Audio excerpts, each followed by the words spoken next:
UK.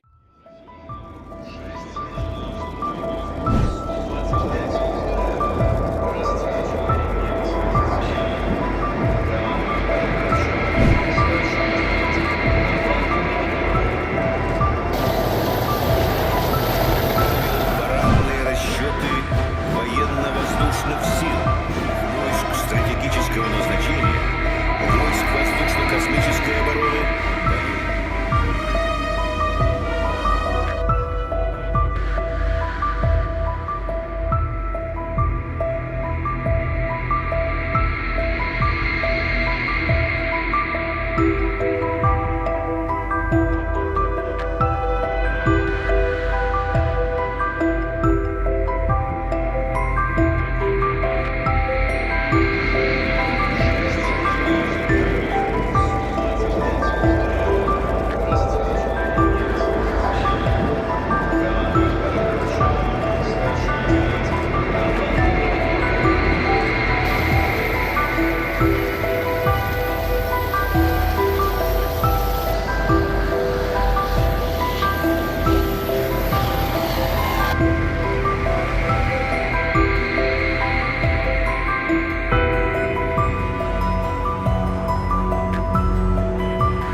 With no end in sight to Russia's indiscriminate bombardment, Ukraine is upping the pressure on NATO to let it turn the tables. Putin and his accomplices must feel all the problems that war brings, said President Volodymyr Zelensky. Ukraine already has Western missiles in its arsenal and is now begging the US and UK to lift restrictions on using those weapons for long-range strikes inside Russia, something Prime Minister Justin Trudeau supports. Ukraine must win this war against Russia. This week, on a visit to Kyiv, U.S. Secretary of State Antony Blinken hinted a change in U.S. policy is possible. We have adjusted and adapted as needs have changed, as the battlefield has changed, and I have no doubt that we'll continue to do that. That prompted Russian President Vladimir Putin to deliver a chilling warning about the consequences of any strikes with Western weapons. This will mean that NATO countries, the United States, and European countries are fighting Russia, he said. If Mr. Putin is so concerned about the safety and security of Russian sites and cities, the easiest way to alleviate those concerns is to get his troops the hell out of Ukraine, end the war. Russia has so far shown little appetite for escalation beyond Ukraine. The West does also know it's being played by Putin. It's not stupid. And so when Putin talks about a Russian NATO war, then it's taken seriously, but it is also well understood that this is a play.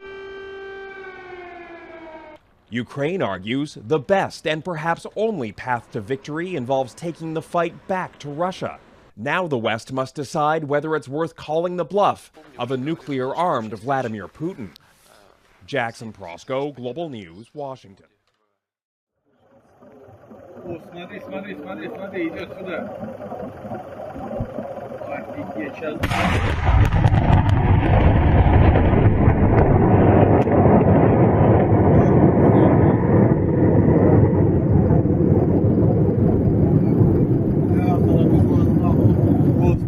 эту волну.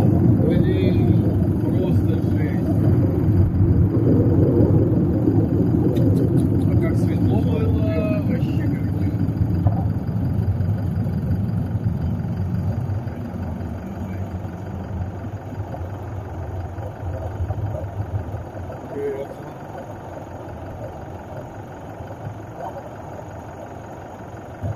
Так, ну я думаю, что пора, парни, блядь. Все, Олег, нормально, дом стоит, вон я вижу его. Вон, видишь? Да, да.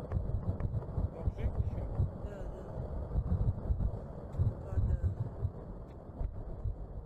Это вот, что там еще?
many more incursions than over pastures. And to say, again, over the years, you see those numbers fluctuate. During a Pentagon news conference Tuesday, Air Force Major General Pat Ryder downplayed concerns about increased Russian and Chinese military activity near Alaska. Particular case, it did not pose a threat to U.S. national security, and I'd refer you to the Russians in terms of why they feel compelled to want to look at the United States a little bit closer. However, not mentioned during the news conference, the 11th Airborne's commanding officer and Senator Sullivan saying the increased activity meant 100 JBER and Fort Wainwright soldiers have been deployed to the Aleutians. Sullivan adding the U.S. military had also deployed a guided missile destroyer and Coast Guard cutter to Alaska's western region. Saying in a statement, authoritarian regimes are testing the United States. Dictators like Vladimir Putin see through a lens of either strength or weakness, which is why I've long encouraged our senior military leaders to be ready and to respond with strength. Late Tuesday, Governor Mike Dunleavy responding to the military activity, saying Russian and Chinese incursions into U.S. zones off Alaska have become an increasingly frequent occurrence. Alaska's strategic position on the globe gives the United States an advantage in the Arctic and Pan-Pacific. Sullivan says a combination of 25 Russian and Chinese aircrafts or marine vessels, meaning 9 incidents near Alaska since April, with 5 in the last week, means Congress needs to vote on the National Defense Authorization Act. Going on to say, in addition, rejecting the proposed Biden-Harris cuts on our military forces. The legislation authorizes an additional $790 million to help continue to build out our military in Alaska. Israel's military says Israeli jets and artillery hit multiple targets in southern Lebanon overnight, Thursday, September 19. This follows the mass attack on Hezbollah through exploding pagers and walkie-talkies, where dozens were killed and thousands wounded. Israeli forces have been exchanging fire with Iranian-backed Hezbollah for months at the border with southern Lebanon. On Wednesday, Hezbollah fired around 20 projectiles into Israel. Most were intercepted by air defense systems. On Wednesday, Israeli Defense Minister Yoav Gallant said its operations in Gaza were moving into a new era of war, with the focus now shifting to the northern border.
נפילות, ממש לידינו.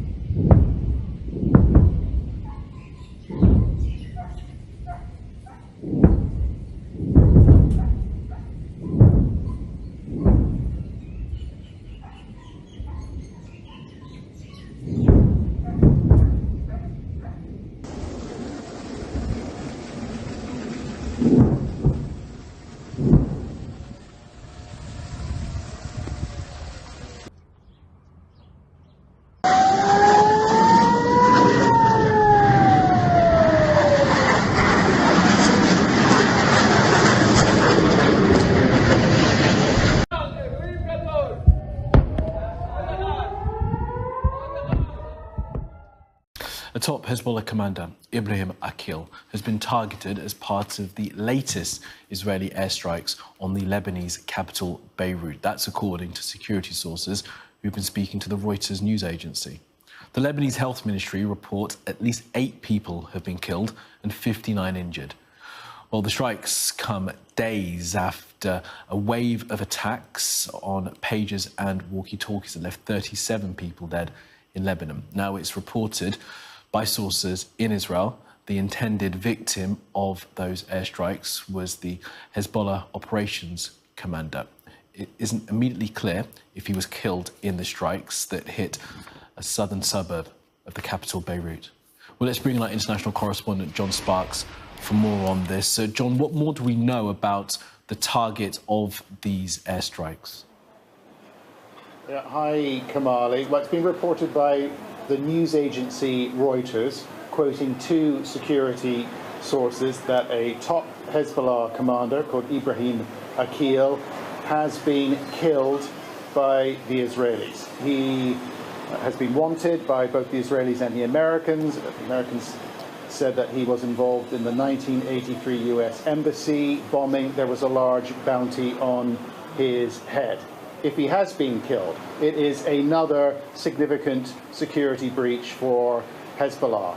The organization, it seems, completely unable to protect both its members, and in this case, if it turns out to be true, if it's confirmed, unable to protect their senior commanders as well. Let me tell you what else we know. It was a residential building that was hit in a suburb of Beirut called Dahia. It's in the southern suburbs. It's controlled by Hezbollah. Significant number of supporters in that suburb support Hezbollah.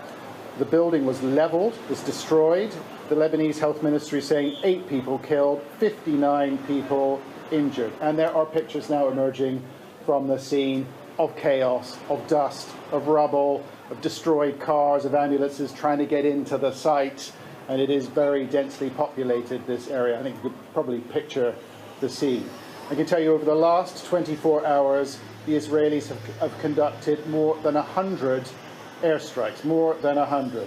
In southern Lebanon and one in Beirut. This is the first time they have hit Beirut, the capital of Lebanon, since the end of July, when they assassinated another senior Hezbollah commander called Fuad Shakur. And you know, in this conflict that both sides have been waging since last October, there is an unwritten rule that both sides try to avoid large population centres.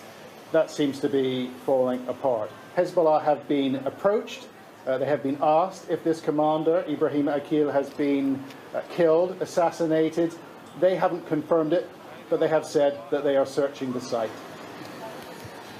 So, look, John, give us a sense, you're in Beirut, of how this is affecting sort of the wider public and how Lebanese society is responding. Of course, Hezbollah is not all of the Lebanese government. Is there any expectation that there could be a response or words said from the rest of the Lebanese political class? Well, the ethnic and religious makeup in this country is both complicated and diverse. Hezbollah are the largest non-governmental actor in this country, the most powerful politically and militarily, arguably, but they are not Lebanon. Lebanon is highly diverse. Christian, Druze, Sunni Muslims, as well as Shia. Hezbollah makes up most of its support from Shia Muslims. So it's a complicated picture, and certainly there will be people who won't like what Hezbollah is doing, fighting this war against Israel, these border clashes, which for the most part have been tit-for-tat strikes since last October the 8th. But it does seem to be coming closer to Beirut, doesn't it? And I think that will make everybody feel uncomfortable. This is a country that has massive economic, massive political problems as well. It doesn't actually have a government. It has a caretaker government. It's very hard to run at the moment. This isn't what most people want. They don't want airstrikes from Israel. They don't want a major conflict either with Israel when people are just trying to put food on the table. So no, I don't think it's going to be welcomed by most people in Lebanon. And John, look, while we have you as well, and while those unconfirmed reports are still there that it's Ibrahim Akil that has been killed in this targeted strike, what do we know about this individual and why the Israelis would want to target him in this way? He is a senior Hezbollah commander, so de facto he would be on the Israeli kill list. We know that both the Israelis want him, the Americans do as well. He is thought to have been involved in the team that bombed the US embassy back in 1983. There is a large bounty on his head, $7 million. So the Israelis will have been tracking him, I am sure, for a very long time. If the Reuters news agency is right, if their security sources are right, it would seem that they were successful. And I should say it has been confirmed by Israeli media sources that they were seeking to assassinate this individual. They have a track record. They took out another senior commander the number 2 military commander in Hezbollah called Fouad Shakur at the end of July. But as I said, there has been an unwritten rule in this conflict that both sides avoid major population centres. And I think people are going to ask, they're certainly going to say that this is an escalation, a major escalation. I think people are going to ask whether these unwritten rules are beginning to break down.